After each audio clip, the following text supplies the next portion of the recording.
Сәлем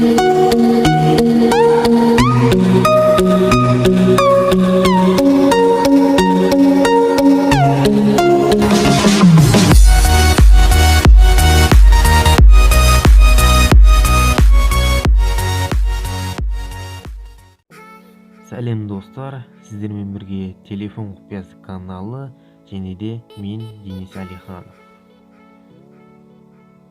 Достар, осындай жағдай бәрімізде болатын шығар. Страницамызды біреу заблокировать етіп алады, немесе ВК администраторлары біздің страницамызды жауып тастайды. Осындай жағдай болған кезде қалай ашамыз? Біздің топқа біраз адам сұрақ қойған болатын. Осындай жағдай болған кезде қалай ашуға болады деп. Алдымен сіздер Chrome браузері арқылы полный версиямен кіресіздер. Поисковый контакты деп жазсаңыздар болды, шығады. Өтен дыбыстар естіліп жатса сіздерді кешірім сұраймын.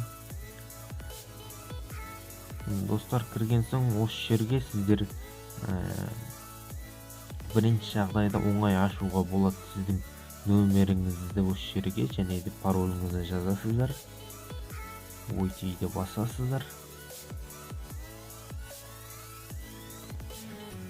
Ары қарай осы жерден восстановить свою страницу восстановить ете оласыздар.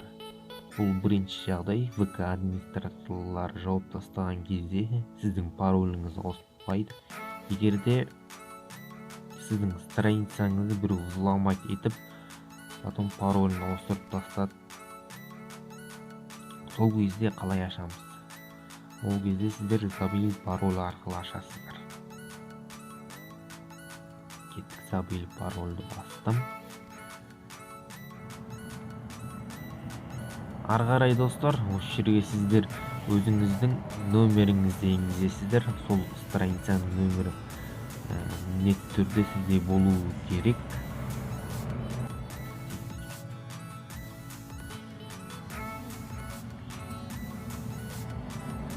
Нөмірді енгізіп болған соң, ары қарай далее белгісін басамыз.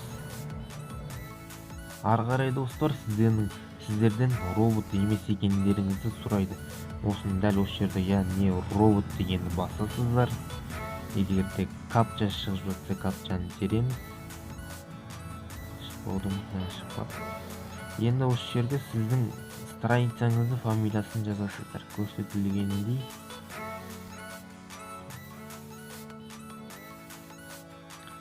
Біреуден страница алып арнайы видео түсіріп жатқаным. Ары қарай получить код дегенді басамыз.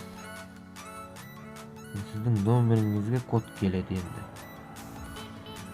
Қазір код кеп қалатын шығар. 84850. Дәл осы жерге жазамыз. Ары қарай отправить код дегенді басасыздар. Ары қарай достар, дәл осы жерге сіздер жаңадан пароль енгізесіздер. Ол жағы түсінікті деп ойлаймын. Парольді енгізіп болған соң достар, назадты басасыздар.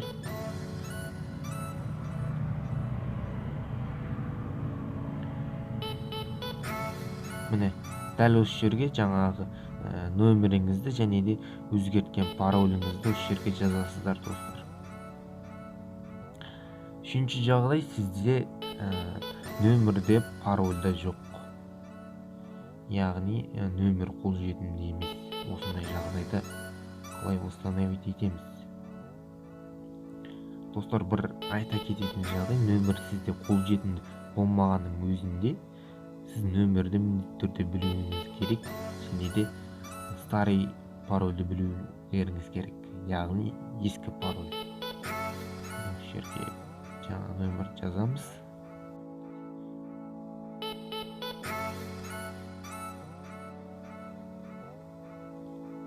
Тура жаңағыдай, яғни робот дегенді басамыз.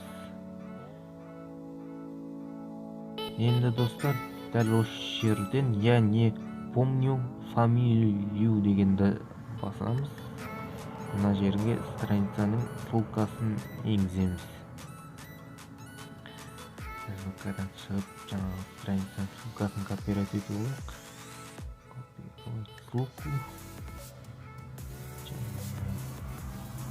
кіреміз, дәл осы жерге установить етеміз, дәлем басамыз. Осы жерде достар мұқият қарап алыңыздар.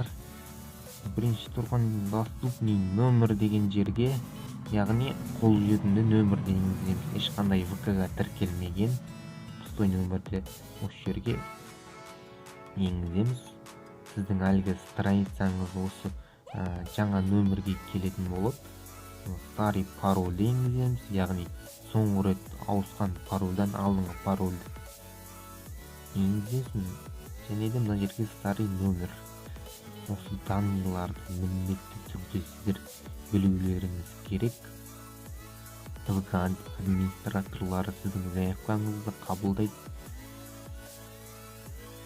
Егер барлығы дұрыс болып жатса, сіздің заявкаңызды қабылдап, страницаңызды оңай ашып аласыздар.